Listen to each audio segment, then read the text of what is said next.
Bismillahirrahmanirrahim. Today our topic of lecture is derivatives. But before starting derivative, we will discuss some concepts. We will mainly discuss this figure which you are seeing in the on the screen. Basically अगर आप ये समझ लीजिए इस पूरे lecture में ये figure जो है बहुत इम्पोर्टेंट रोल प्ले करती है। आप ये समझ लें कि अगर ये फिगर अगर आपको इसका कॉन्सेप्ट क्लियर हो गया तो आपको डेरिवेटिव का concept I am saying derivative का कॉन्सेप्ट क्लियर करने के लिए फिगर को समझना जरूरी है। तो what is happening in this figure, सबसे पहले ये देखते हैं। बेसिकली हमें बाय डेफिनेशन ये बात पता है कि सीकेंड लाइन का मतलब होता है कि ऐसी लाइन जो कि किसी भी कर्व को दो पॉइंट्स पे इंटरसेक्ट करती है, और टेंजेंट लाइन का मतलब होता है कि कर्व को एक पॉइंट पे इंटरसेक्ट करती हो। तो हेयर यू आर सीइंग कि मेरे पास ये जो एक ब्लू कलर से एक चीज जो बनी हुई है that is curve y equals to F of X के बारे में आप कह सकते हो दिस इज अ कर्व। ये ब्लू कलर से जो बना हुआ इस कर्व के ऊपर दो पॉइंट्स है, one point is p and other point is q। अगर मैं इन दो पॉइंट्स के ऊपर एक लाइन प्लॉट करूं we know that line will be called secant line. और अगर मैं आपसे बोलूं कि यार ऐसा करो कि ये जो सीकेंड लाइन है इस सीकेंड लाइन का स्लोप फाइंड करें। So we know the concept of slope. When two points are given तो स्लोप निकालने का फॉर्मूला इस मतलब मैं इसको रिप्रेजेंट कर रहा हूँ एम के नीचे छोटा सा सी लिख रहा हूँ just to represent that it is slope of secant line. and we know how to find the slope of secant line। Slope of secant line निकालने का फॉर्मूला होता है कि अगर आप किसी भी चीज का स्लोप निकाल लो किसी भी लाइन का जब तो पॉइंट्स गिवन होते हैं तो इसका तरीका ये होता है कि आपको y के मतलब ऑन y एक्सिस दो पॉइंट्स गिवन होने चाहिए और ऑन x एक्सिस दो पॉइंट्स आपको गिवन होने चाहिए। तो मतलब ये कि दो पॉइंट गिवन होने चाहिए, कोऑर्डिनेट आपके कंप्लीट उसी वक्त होता है जब x और y पता हो। तो मेरे पास q के कोऑर्डिनेट्स अगर मैं बोलूं what are the coordinates of q, सबसे पहले p के coordinates are x naught and on y इसका जो वर्टिकल डिस्टेंस है this vertical distance is F of x naught. We know y equals to F of X होता है, तो आप इस एफ ऑफ एक्स नॉट से अगर आपको परेशानी है तो ये y नॉट इसको लिख दें, लेकिन इसको वैसे उसूलन आपको ये बात को समझना चाहिए कि what is mean by F of x not, क्योंकि कैलकुलस में ये चीज आपको आनी चाहिए। Anyway F of x not जो है ये हमारा y नॉट को रिप्रेजेंट कर रहा है, ये एक वर्टिकल डिस्टेंस को रिप्रेजेंट कर रहा है। तो पॉइंट्स के कोऑर्डिनेट लिखने के लिए एक एप्सिस है x not for point p and ordinate is F of x not.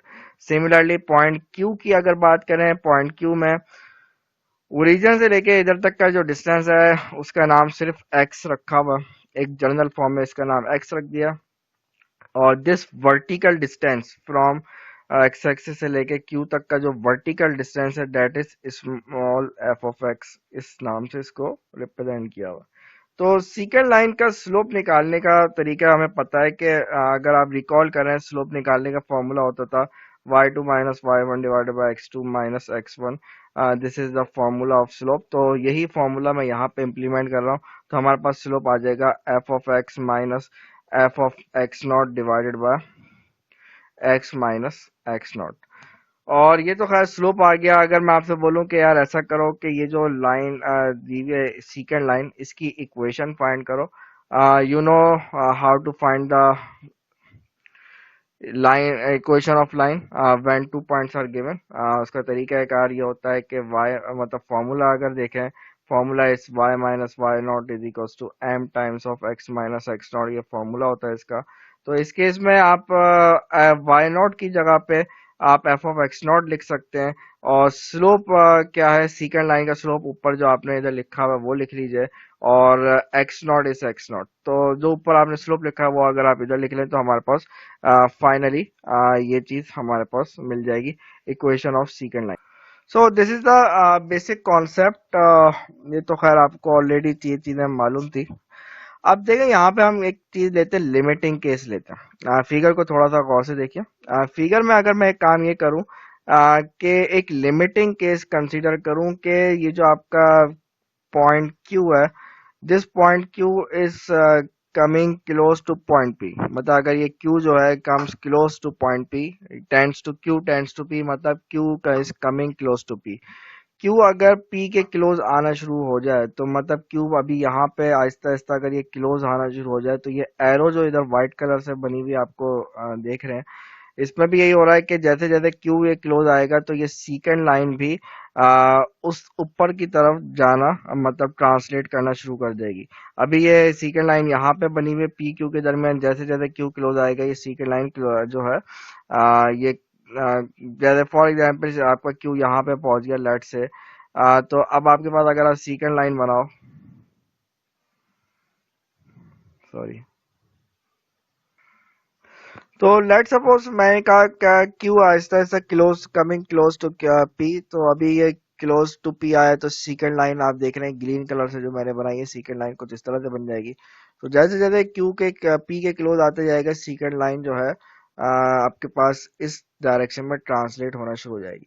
लेकिन जब आपके पास ये एक लिमिटिंग केस हो जाए कि Q comes tends to P, का मतलब है कि comes very close to P, यानी कि बहुत ही हम लिमिटिंग के मतलब क्या होता है कि अप्रोचिंग का मतलब हम यही ले रहे हैं ना लिमिट्स के कॉन्सेप्ट में, कि आपका पॉइंट दो कोई भी पॉइंट जो है कि कोई भी x की वैल्यू किसी पॉइंट के बहुत ज्यादा क्लोज आ जाए, तो ये हम कॉन्सेप्ट लिमिट्स का हम यही पढ़ रहे हैं। तो यहाँ पे भी Q टेंड्स टू P का मतलब यही है कि हमारा ये जो Q है ये P के वेरी वेरी क्लोज आ गया।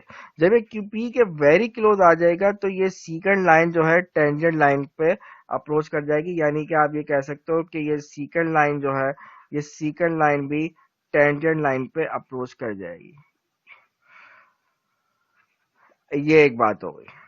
जब आपका क्यू पी पे अप्रोच कर रहा है तो सेकंड लाइन टेंजेंट लाइन पे अप्रोच करेगी, और इसी तरह से जब आपका सेकंड लाइन टेंजेंट लाइन पे अप्रोच कर रही है तो एक चीज आपको और नजर आएगी कि क्यू जब पी के करीब आया है तो इसका मतलब ये भी हो रहा है कि आपके पास ये क्यू और एब्सिसा क्या था क्यू का एब्सिसा था एक्स नॉट।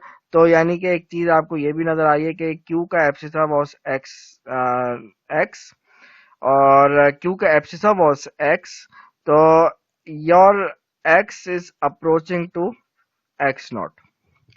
ठीक है, हम एक्स के ऊपर ही पर्टिकुलर बात क्यों कर रहे हैं, जैसे हम पहले प्रीवियस क्लासेस में डिस्कस करते रहे कि एक्स के ऊपर हम इसलिए बात करते हैं क्योंकि ये इंडिपेंडेंट वेरिएबल है। तो इसमें एक बात ये हो गई कि भाई आपका जब क्यू पी पे अप्रोच करेगा तो सेकंड लाइन टेंजेंट लाइन बन जाएगी और एक्स जो है ये एक्स नॉट पे अप्रोच कर जाएगा।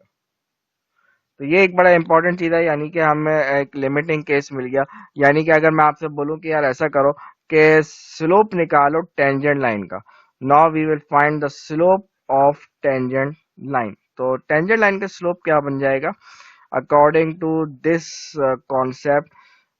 ये आपका M10 इसको मैं लिख रहा हूँ, यानी कि इसमें M10 में टेंजेंट लाइन का स्लोप मुझे कम मिल रहा है, एक लिमिटिंग केस की वजह से मिल रहा है। और वो लिमिटिंग केस के आपको पता है लिमिट लगाई जाती है इंडिपेंडेंट वेरिएबल पे, और वो लिमिट ये है कि ये जो एब्सिसा एक्स है ये एक्स नॉट के बहुत ही ज्यादा क्लोज आ जाए। और बाकी स्लोप आपका वही है कि F of x minus f of x naught, sorry X nought है ये, divided by x minus X not.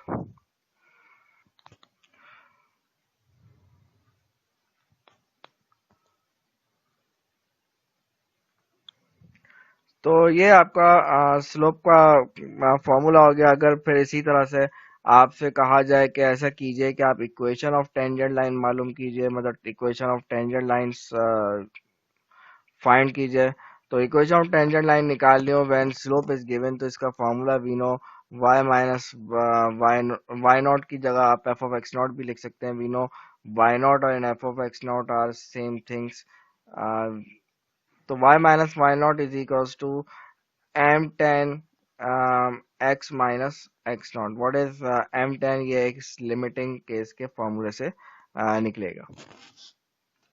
Okay, this concept is very simple, clearly बहुत इजीली आप इसको अंडरस्टैंड कर सकते हैं, कोई इतना मुश्किल बात नहीं है। बस बात यह है कि आपको टेंजेंट लाइन का कॉन्सेप्ट यहाँ पे देना मकसद था। दूसरा है कि यहाँ पे ये जो टेंजेंट लाइन का स्लोप आप निकाल लो, ये एक लिमिटिंग केस से आ रहा है, ये कॉन्सेप्ट देना मकसद था।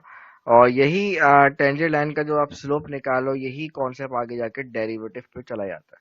आप बेसिकली इसमें आपने क्या किया, टेंजेंट लाइन का स्लोप निकाला। And what is tangent line? जो कि लाइन किसी भी कर्व को, ऐसी लाइन जो कि किसी कर्व को एक पॉइंट पे इंटरसेक्ट करती हुई जाती है, उसको टेंजेंट लाइन कहते हैं। और इसका स्लोप एक लिमिटिंग केस से हमें मिल रहा है।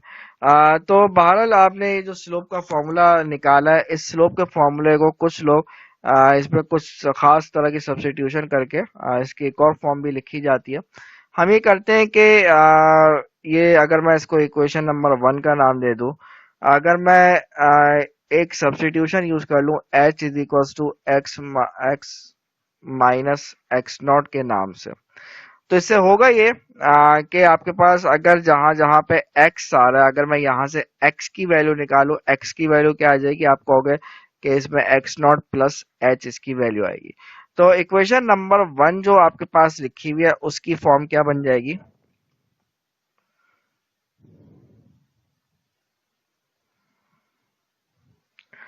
This equation number 1 will become, ये जो स्लोप आपने निकाला है M10 का जो स्लोप निकाला है, जिस मैं अच्छा इसमें एक चीज और आपको इसमें बात हो रही है कि जब आपका h जो है मतलब जब आपका x जो है x नॉट पे अप्रोच करेगा, तो h जो है 0 पे अप्रोच करेगा। ये भी एक आपको इसमें कॉन्सेप्ट नजर आ रहा है कि h जो है एक तरीके का, ये समझ ले, अगर फिगर से समझें व्हाट इज h, तो आपने कहा है कि x माइनस एक्स नॉट को आपने h का नाम दिया है।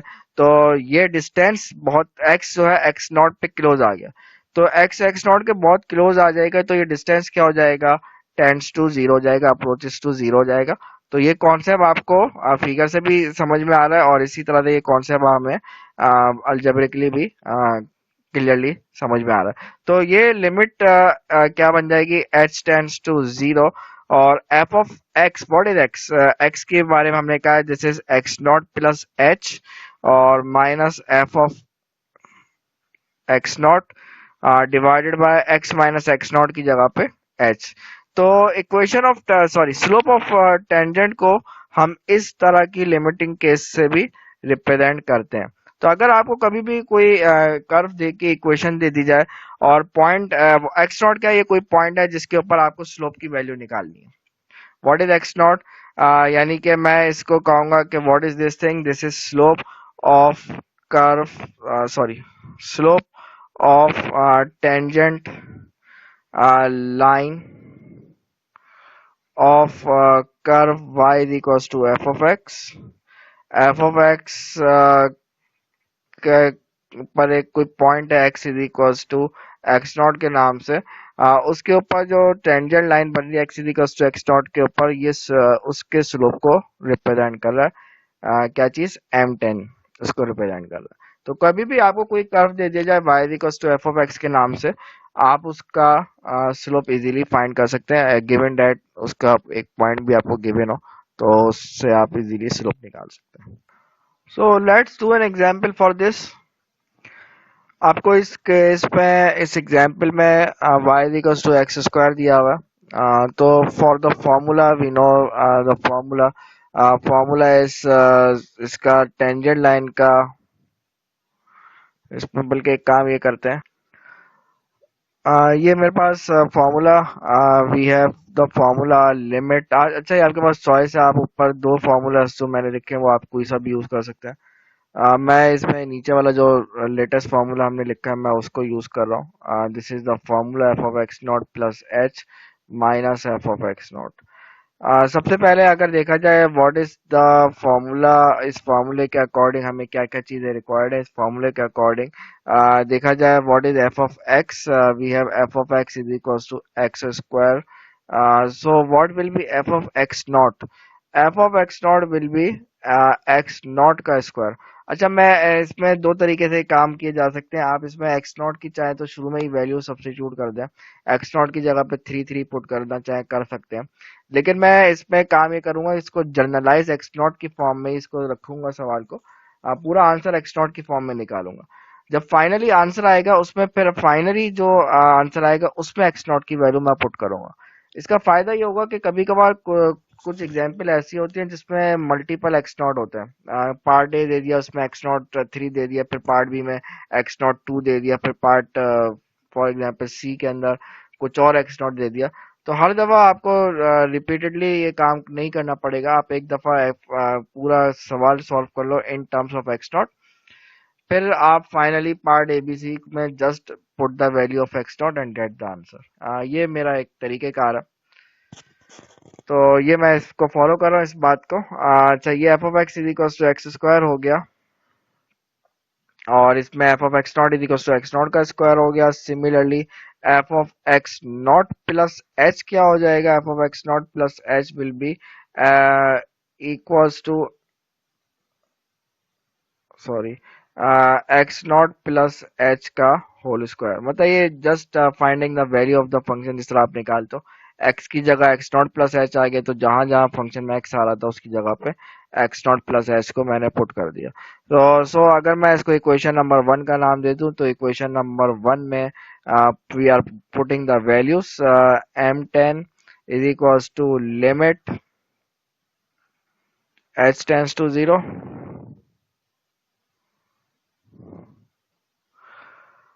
Limit H tends to 0। और इसमें देखा जाए इक्वेशन नंबर 1 में f of x not plus h है फॉर्मूले में, and its value is x not plus H का whole square minus f of x nought है फॉर्मूले में। तो f of x not is x nought square divided bye फॉर्मूले में H as it is. We know how to compute the limits. Limits compute करने के लिए हम ये कहते हैं कि भाई आप ये करें कि इस चीज को जितना सिंप्लीफाई कर सकते हो आप इसको पहले सिंप्लीफाई कर लो। तो इसका सिंप्लीफिकेशन ये हो सकती है कि a प्लस बी के होल स्क्वायर का फॉर्मूला मैं इधर ओपन कर दूं। So when I open the formula I will get something like this situation, और क्लियरली इस सिचुएशन में x nought square and x nought square will be cancelled, और बाकी रिमेनिंग जो न्यूमरेटर में जो चीजें बच रही हैं उस न्यूमरेटर में मैं काम ये और कर सकता हूँ कि इसमें h कॉमन निकाल लूँ। तो इसका फायदा ये होगा कि ये डिनोमिनेटर वाले h से कैंसिल आउट हो जाएगा, तो ये हो जाएगा 2x not plus h divided by h, and this h will be cancelled. Finally आपके पास लिमिट h टेंड्स टू 0 और 2x नॉट प्लस h बचा।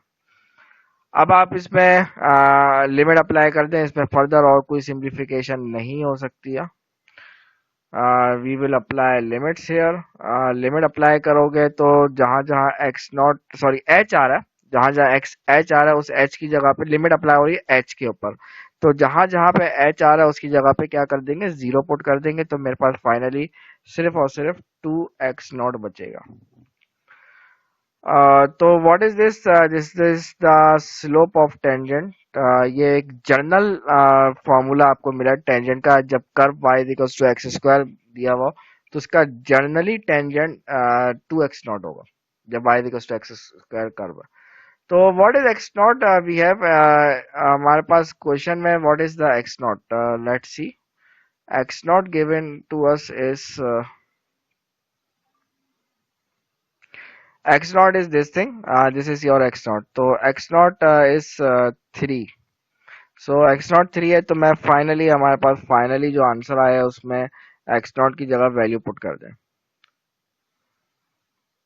तो slope of tangent is equals to 2 multiply by 3 which is equals to 6। ये इसका slope आ गया। सो अगर मैं इस वैसे सवाल तो सॉल्व कर लिया आपने, लेकिन फिर भी अगर हम इस पूरी सिचुएशन को ग्राफिकली समझें कि इसमें क्या हो रहा है। हमारे पास इसमें y equals to X square curve दिया हुआ है। We know this is a parabola. y equals to X square something like this, and we are finding the tangent line का स्लोप आप निकाल लो। ये रहा 0.3 इज समवेयर हेयर। यहाँ पे कोई टेंजेंट लाइन बन रही है। मैं एक रफ सी फिगर बना रहा हूँ। ये कोई टेंजेंट लाइन है, आपने इसका स्लोप निकाला है, और इसका स्लोप जो आपने निकाला है you find this slope is equals to 6। ये आपने इस सिचुएशन में काम किया। अच्छा जनाब, ये जो हम एक तो खैर ये बात तो खैर ये स्लोप तो निकालना कोई, यानी कि कोई भी कर्व आपको दे दिया जाए वो निकाल लोगे। अब इसकी एप्लीकेशन बहुत सारी है। इस स्लोप को आप जब निकालते हैं, ये होता ये है कि अगर आपको कोई डिस्प्लेसमेंट वेक्टर दे, डिस्प्लेसमेंट की कोई इक्वेशन दे दी जाए इन टर्म्स ऑफ टाइम, तो अगर मैं उस डिस्प्लेसमेंट का स्लोप निकालूं, तो डिस्प्लेसमेंट का स्लोप जो है वो वेलोसिटी को रिप्रेजेंट करता है। सिमिलरली अगर मैं वेलोसिटी का स्लोप निकालूंगा, तो ये वेलोसिटी का स्लोप जो है ये एक्सेलरेशन को रिप्रेजेंट करेगा। तो ये हमारे पास इसकी एक एप्लीकेशन है, बहुत इंपॉर्टेंट एप्लीकेशन है, जो कि यूज करते हैं हम। और ये जो वेलोसिटी है, हम इसको as a rate of change के तौर पे भी ट्रीट कर सकते हैं, और इसकी कुछ एप्लीकेशंस हैं जो कि यहाँ पे डिस्कस भी हुई हुई हैं, जैसे उसमें कुछ माइक्रो बायोलॉजिस्ट इस रेट ऑफ चेंज को कैसे यूज कर सकते हैं, या इंजीनियर, इकोनॉमिक्स, या मेडिकल रिसर्चर, या कोई भी किसी भी फील्ड का बंदा हो, ये रेट ऑफ चेंजेस जो है इसका जिक्र तकरीबन सारी फील्ड्स में ही आता है। तो ये बड़े इंपॉर्टेंट रोल प्ले करता है रेट ऑफ चेंजेस। यानी कि आप जो स्लोप निकाल रहे हैं, एक बात हमें ये समझ में आती है, आप जो ये स्लोप निकाल रहे हैं एक तरीके से रेट ऑफ चेंजेस के तौर पे इसको ट्रीट किया जा सकता है। आप डिस्प्लेसमेंट का रेट ऑफ चेंज निकालते हैं, या ये कह लो डिस्प्लेसमेंट का स्लोप निकालते हैं, वो वेलोसिटी मिलती है, वो भी एक रेट ऑफ चेंज है। वेलोसिटी का रेट ऑफ चेंज निकालते हैं या वेलोसिटी का स्लोप निकालते हैं, वो आपको एक्सीलरेशन मिलती है, ये भी एक तरीके का रेट ऑफ चेंज है। तो हमारे पास रेट ऑफ चेंजेस जो है, यानी कि दो तरह के हो सकते हैं। एक हो सकता है एवरेज रेट ऑफ चेंज, किसी भी चीज का रेट ऑफ चेंज हो, वो एवरेज भी हो सकता है रेट ऑफ चेंज, और एक होता है instantaneous rate of change. Average rate of change बिल्कुल ऐसा ही है जैसे आप किसी सीकेंड लाइन का स्लोप निकालना, और इंस्टेंटेनियस रेट ऑफ चेंज ऐसा ही है जैसे आप टेंजेंट लाइन का स्लोप निकाल लो। टेंजेंट लाइन का स्लोप निकालने के लिए आप क्या करते हो, एक लिमिटिंग केस लेते हो। तो ये जो मेरे पास एक बात लिखी है, दिस थिंग, ये वाली जो इक्वेशन नंबर 9 में लिखी है, ये इंस्टेंटेनियस रेट ऑफ चेंज है। और ये बिल्कुल ऐसे ही है जैसे आप किसी टेंजेंट लाइन का स्लोप निकालते हो। टेंजेंट लाइन का स्लोप निकालने के लिए हमने कहा है कि ये एक लिमिटिंग केस है जो कि आप इसमें ले रहे होते हो। तो ये बिल्कुल वही सेम कॉन्सेप्ट है। अगर कभी भी आपसे कहा जाए find the instantaneous rate of change, it means you have to find the slope of tangent line. अच्छा, ये जो हमने टेंजेंट लाइन का स्लोप पढ़ा, कि टेंजेंट लाइन का स्लोप का जो फॉर्मूला पढ़ा, इस फॉर्मूले में अगर आप नोटिस करें तो ये फॉर्मूला जो है पर्टिकुलरली बात कर रहा है किसी पर्टिकुलर पॉइंट के ऊपर टेंजेंट लाइन का स्लोप निकाल रहा है। और मैंने इस एग्जाम्पल में जिस तरह से वर्किंग की, आप इसमें देख सकते हो, इस वर्किंग में मैंने एक्स नॉट को एक्स नॉट ही रहने दिया, और फिर मैंने चॉइस छोड़ दी कि आप जब फाइनली स्लोप निकाल लो तो जो पॉइंट गिवन हो वो आप पुट कर दें। तो डिफरेंट पार्ट्स में डिफरेंट पॉइंट हो सकते हैं, तो मैंने एक जनरल फॉर्म में इसको सॉल्व किया। तो कुछ लोग ये करते हैं कि इसको मजीद जर्नलाइज करने के लिए इस फॉर्मूले की एक और फॉर्म लिख देते हैं। वो फॉर्मूले की फॉर्म कुछ इस तरह से लिखते हैं, मैं उसको यहाँ पे लिखना चाह रहा हूँ।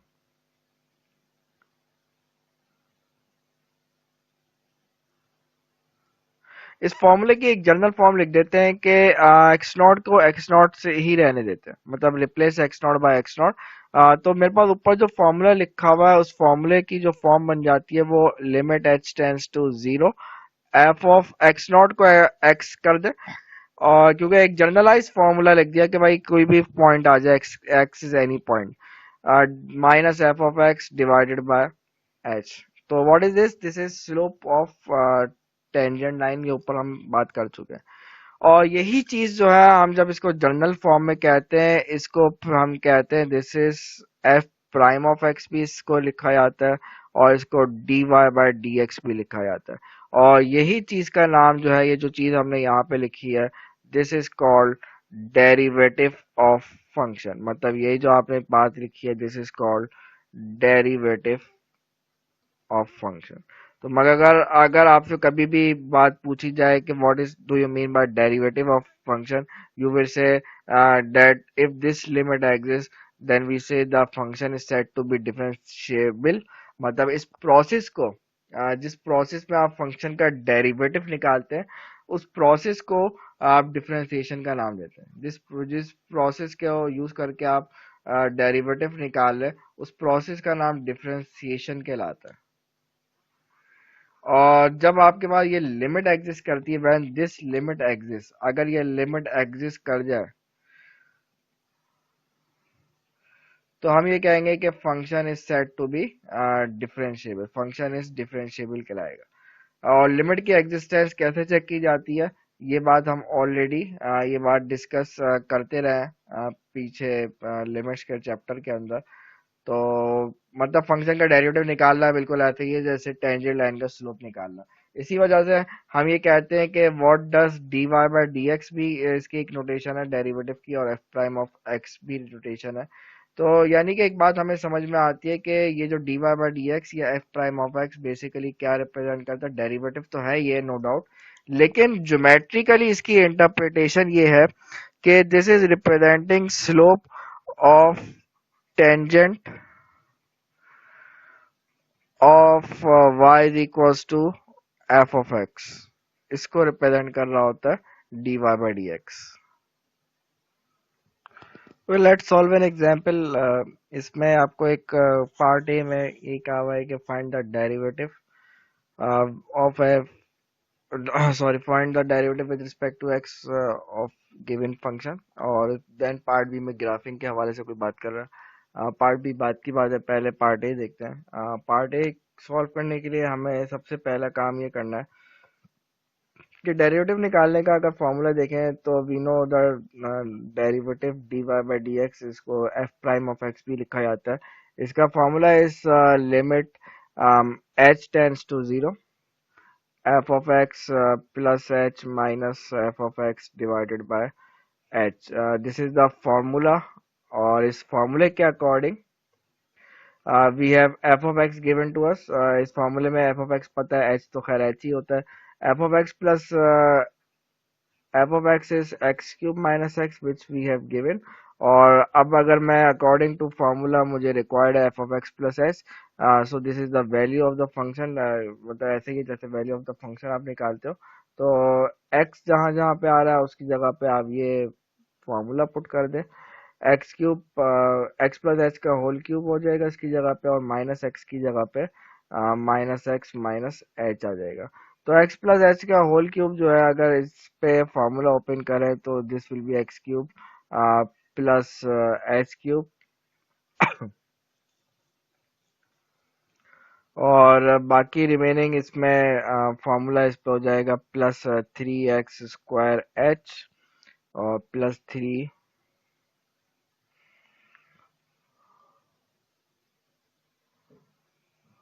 सॉरी इसके ये डिवाइड में कुछ भी नहीं है।